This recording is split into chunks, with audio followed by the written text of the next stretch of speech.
Hello বন্ধুরা, কেমন আছো? আশা করি খুব ভালো আছো। আমার 2 বছরের ছাদ বাগানে তোমাদের সঙ্গে আমি শেয়ার করেছিলাম যে কোনো কেয়ার হচ্ছিল না, এবং যে পটে বলো, বস্তায় বলো বা পলিথিনে বলো, যেভাবে গাছ লাগানো হয়েছিল মাটি করে, কিন্তু সেগুলো আর ছিল না, সব নষ্ট হয়ে গেছিলো। কিন্তু গাছগুলো বেঁচে ছিল।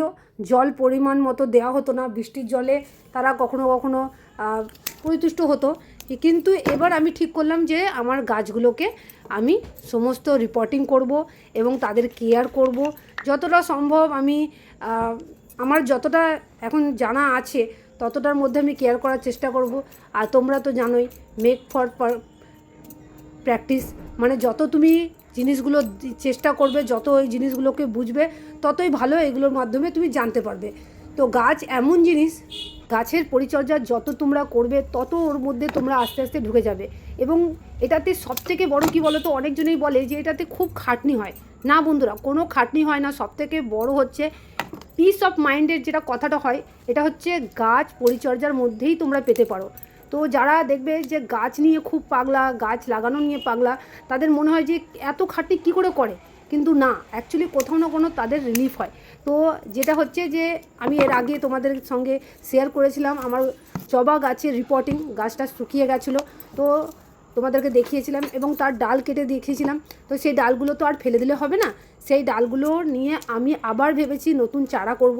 তো নতুন চারা করতে গেলে কী করতে হবে, নতুন চারা করতে গেলে সেই ক্ষেত্রে তাদেরকে কেটে, যেরকম প্রসেসে তোমাদের সঙ্গে ভিডিও শেয়ার করছি, তোমাদের যদি কাছে, মানে আমি খুব ইজি প্রসেসে, যেগুলো তোমাদের বাড়িতে থাকে সেই প্রসেসেই আমি ছাদ বাগানের আমার সমস্ত গাছের রিপোর্টিং থেকে তাদের যত্ন নেওয়ার সমস্ত কিছু তোমাদের সঙ্গে শেয়ার করব। এবং কিছু কিছু জিনিস আমি বলেছিলাম আগেও যে অনলাইনে আমি পারচেস করব, সেগুলোও তোমাদের সঙ্গে শেয়ার করব। যেমন এটা হচ্ছে বোতলটা, তুমি দেখতে পারো, আগেই দেখিয়েছিলাম রিপোর্টিং রুটের এটা আছে। আমি সেটাতে ডুবিয়ে, এই যে প্লাস্টিকের গ্লাসগুলো তোমাদের যথারীতি বাড়িতে সবারই থাকে, এবং এই যে তোমরা কাটারটা দেখছো, এটাও অনলাইন থেকে পারচেস করেছি। তো ছোটো মোটো জিনিস অনলাইন থেকে পারচেস করে আমি চেষ্টা করছি, এবং যা আছে সেটাও আমি বাড়ি থেকে প্রথম থেকে স্টার্ট করছি, এবং যত কিছু পারচেস করব আমি সমস্ত কিছু তোমাদের সঙ্গে শেয়ার করব। এবং ডালগুলো কেটে তোমরা অ্যালোভেরার জেল দিয়েও তোমরা লাগাতে পারো, বা আমি যে রিপোর্টিং এই যে প্রোমোটার কিনেছিলাম সেটা দিয়েও আমি লাগাচ্ছি। এবং খুব তাড়াতাড়ি এই ভিডিওটা আমি, মানে অনেক বলতে পারো আগে রেকর্ডিং করেছিলাম, কিন্তু তোমাদের সঙ্গে শেয়ার করতে পারিনি কিছু বিজি শিডিউলের জন্য। তো গাছগুলো এখন বেড়ে গেছে, ঠিক আছে, আমি সেগুলোও তোমাদেরকে দেখাবো, এবং সেগুলো আমি পটে লাগিয়ে দিয়েছি শিকড় সমেত। কিছু কিছু বাকি আছে, সেটাও শেয়ার করব, ঠিক আছে, যতটা সম্ভব তোমাদেরকে আমি গাইড করার চেষ্টা করব। কিন্তু যারা বলে যে ছাদ বাগান করা খুবই কষ্টকর, না বন্ধুরা, ছাদ বাগান করা একদমই কষ্টকর নয়। তো যে ডালগুলো পড়েছিল, ঠিক আছে, সেগুলো দিয়ে আমি আবার নতুন চারা করব এবং নতুন করে গাছ আরও ভরিয়ে দেবো। এগুলো ওয়েস্ট করলে তো হবে না, কারণ এখনকার মার্কেটে তোমরা জানোই যে গাছের এত দাম।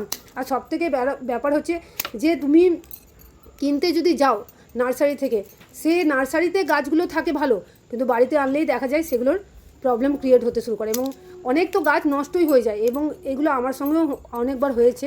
কিন্তু মানে হেরে গেলে হবে না, এই ভেবে আমি সমস্ত কিছু ট্রাই আবার করেছি, বারবার করছি, কিন্তু ওই যে বলো 2 বছর যত্ন করা হয়নি।